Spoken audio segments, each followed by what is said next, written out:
ఓ బొమ్మ గీయాలంటే ఏం కావాలి? ఓ కుంచె, కొన్ని రంగులు, లేదంటే కొన్ని స్కెచ్ పెన్లు.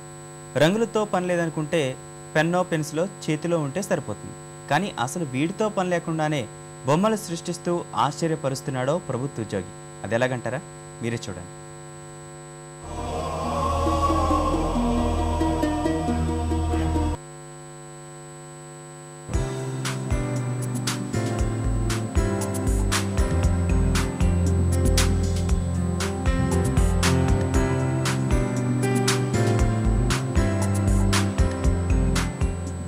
నలుగురికి నచ్చినది నాకసలే నచ్చదంటాడి మురళి.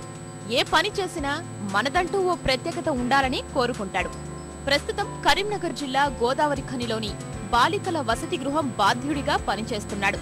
ఉద్యోగం రాకముందు సొంత జిల్లా వరంగల్లో టైపు శిక్షణా కేంద్రం నిర్వహించేవాడు. ఖాళీ సమయాల్లో టైపు యంత్రాన్నే కుంచెగా మలిచి చిత్రాలు రూపొందించేవాడు. టైపు అక్షరాలతోనే ప్రముఖుల బొమ్మలకు ప్రాణం పోసేవాడు.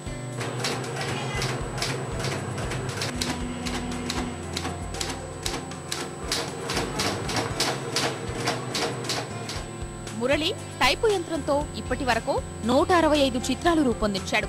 రాజకీయ నేతల చిత్రాలతో పాటు జిల్లా కలెక్టర్లు, ఎస్పీ వంటి అధికారుల బొమ్మలు గీసి వారికి బహుమతులుగా అందించి ఆశ్చర్యంలో ముంచెత్తాడు.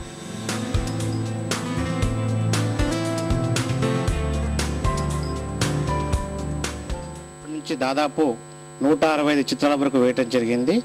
మొట్టమొదటగా చంద్రబాబు నాయుడు గారికి అతని యొక్క చిత్రం వేసి హైదరాబాద్లోని అసెంబ్లీ హాల్లో అతనికి చిత్రం ఇవ్వటం జరిగింది. అసోసియేషన్, టైప్ రైటింగ్ అసోసియేషన్ తరఫున కూడా ఘన సన్మానం చేయడం జరిగింది. ఆ తర్వాత వాజ్పేయి గారికి, ఎల్కే అద్వానీ గారికి, సోనియా గాంధీ గారికి మరియు కరీంనగర్ జిల్లా కలెక్టర్లకు అందరికీ వారి యొక్క ముఖ చిత్రాలు తీసి వారికి ఇవ్వటం జరిగింది.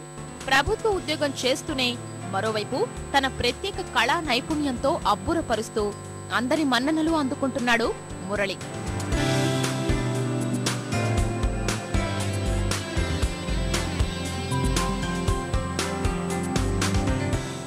ఇప్పటికే లిమ్కా బుక్ లో పేరు నమోదు కోసం దరఖాస్తు చేసుకున్న మురళి సామాజిక అంశాల నేపథ్యంలో మరిన్ని చిత్రాలు రూపొందించే ప్రయత్నాల్లో ఉన్నాడు.